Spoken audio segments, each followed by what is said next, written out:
What a wild last hour in terms of football events for the Atlanta Falcons. Welcome in, Falcons fans, to Falcons Today by Chat Sports. My name is Moose, and if you were looking at the bottom of the screen, you would see that the Lions currently beat the Falcons 17-10. But the game was suspended, and we'll talk about why here in just a little bit. Obviously, the elephant in the room being the Maurice Norris injury. But this is why you subscribe. Free Falcons content all the time, 365 days a year. It will never cost you a single thing. And when breaking news happens, like the Maurice Norris case, we will have you covered. Speaking of which, let's talk about it. So Nathan Carter, one of the backup running backs for the Atlanta Falcons, carried the football on an early play in the fourth quarter, drove his knee forward, and Maurice Norris, backup safety for the Detroit Lions, decided to try to make an attempt at a tackle, wrap his legs around Nathan Carter's legs, or wrap his arms around Nathan Carter's legs, and Carter drove his knee into the face mask of Maurice Norris, driving his head back and snapping his neck back very, very sharply and abruptly. Now, we do know that there was a major stoppage of play. An ambulance came out onto the field. Both teams' benches cleared. All players, including the Atlanta Falcons, took a knee and waited for the ambulance to get off the field. We know that he was blinking when he got into the ambulance. We know from an update from Dan Campbell that he is breathing, that he is talking, and he is moving some. We don't know what to the extent that is, but obviously this is a very, very scary injury. And it is bigger than football. Some things are. If you remember a couple of years ago, the Damar Hamlin incident saw the same stoppage of play, although that wasn't a preseason football game. The Falcons and the Lions came together at midfield. They held hands and they stopped play, and the Falcons said, we're not going to take another snap of football because we want to make sure that Maurice Norris is the main priority right now. It's the ultimate display of sportsmanship. One that I cannot commend more, one that I cannot rally behind more than what I saw on the field tonight. It was incredible. No doubt about it. These are grown men supporting another grown man's life. And yes, some things are bigger than football. So if you want to show some love to Maurice Norris, type your 26s.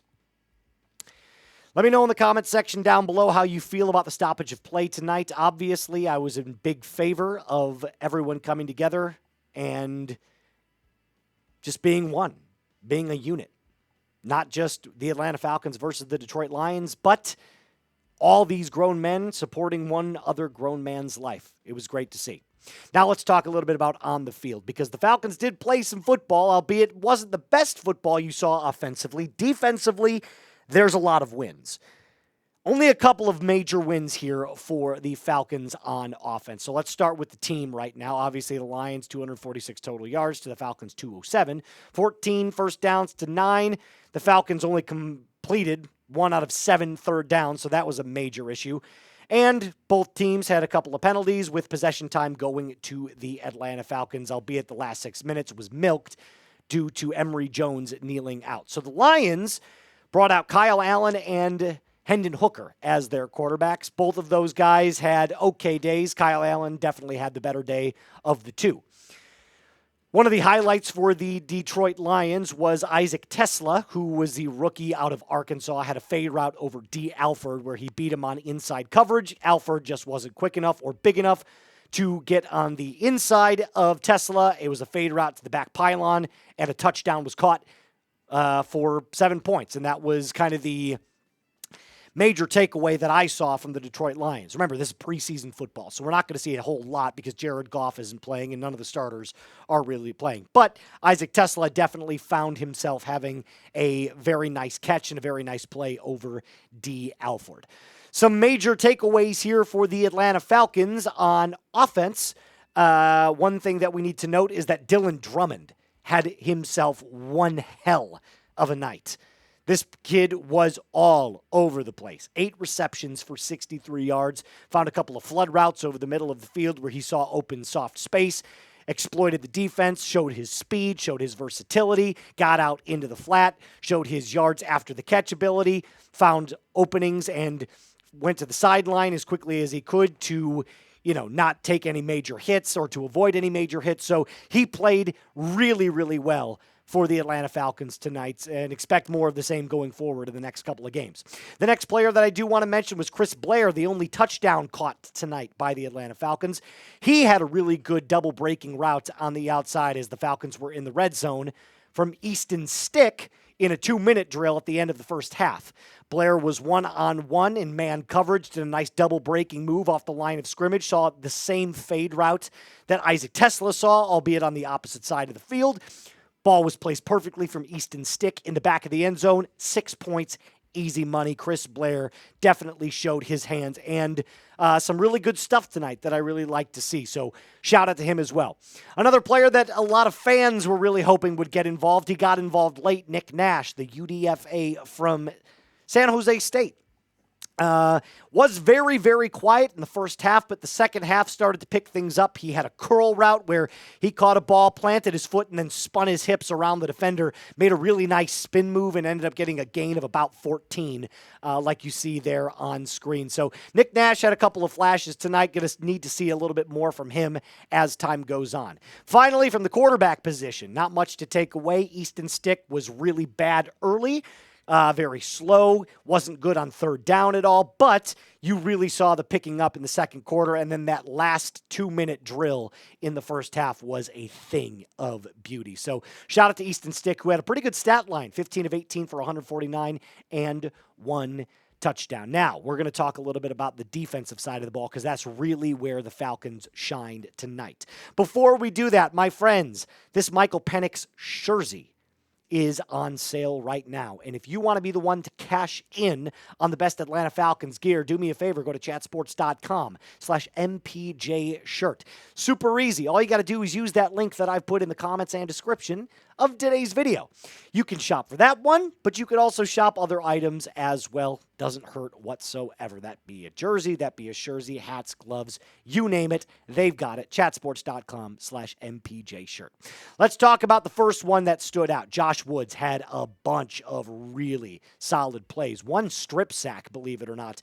A forced fumble, and it was a thing of beauty. I know it doesn't say he had a sack because it was slightly above the line of scrimmage, so they're not going to technically label it a sack, but it was about as close as you could possibly come to it. Either way, 7 tackles, a forced fumble. He looked really, really good. A blanket over the middle of the field. Found himself in a multitude of situations where he closed in on the ball carrier or a opposing wide receiver. Ended up making some really clutch tackles. He had himself one hell of a night. Another player that looked outstanding, especially after missing all of last year, DeMarco Hellams, who was laying the boomstick big time. Got a penalty called on him for unsportsmanlike conduct, and it wasn't even close to that. Lowered his shoulder and absolutely annihilated one of the Lions players who had the ball. DeMarco Hellams really showing how hard he can hit. 3 tackles, but albeit they were big-time hits. He was looking really, really special out on the field. Definitely earned himself some more playing time, carving out a bigger role for himself in 2025. Last but certainly not least, Arnold Ebiketie definitely showed his prowess this game. 2 tackles, he had 1 sack and 1 forced fumble. It was another strip sack, 2 on the night for the Atlanta Falcons. I have to tell you this. For what Falcons fans are looking for, which was a new and improved, revamped defense, they definitely came out and did just that. There was energy. There was intent. There was purpose. There was strength. Everything that you wanted to see established in the preseason week 1 was definitely there. Granted, you did not see much from your first-round picks. Jalen Walker and James Pierce Jr. did not necessarily do much on the field. James Pierce Jr. was kind of a ghost. Jalen Walker only had 1 tackle. It's preseason. They will end up starting. They're going to be just fine. It's their first game. They're making sure that they're out on the field, delivering the best that they can, still learning how to get the play calls in their headsets as well. These are kids that are just getting into their first couple of games. So I'm not concerned at all about what we saw. Xavier Watts got in on a couple of tackles as well, showed his athleticism and his range. Billy Bowman even got in on a really nice play on special teams. So there was a lot of really great things to love from not only your Atlanta Falcons rookies, but also from the defense as a whole. In fact, if I had to give it a grade defensively, I have to give it an A-. A couple of plays here and there. D. Alford got cooked. You didn't like to see that. But for the most part, this was a really, really solid Atlanta Falcons defensive performance for preseason week 1. So I have to give it an A-. But what say you? If you had to grade both the offense and the defense for the Falcons, let me know what you would do. A, B, C, D, or F. If I had to pencil mine in right now, I'd give the Falcons offense a C. I'd give the Falcons defense an A-. Ultimately, if I had to give a total grade for the Falcons, it would probably be a B- or a B. That is going to do it for us on today's episode. A reminder that Maurice Norris, this situation is definitely not one that we wanted nor expected in my entirety of watching football, which would be now almost 20 full years of watching football. I have never seen a situation quite like this other than the Damar Hamlin situation. Prayers up for him and his family. If you have not liked the video already, hit that like button. If you haven't already, subscribe to the channel. Join all Falcons fans for Falcons news and videos all the time. My name is Moose. It's going to be one hell of a season, my friends. Be cool.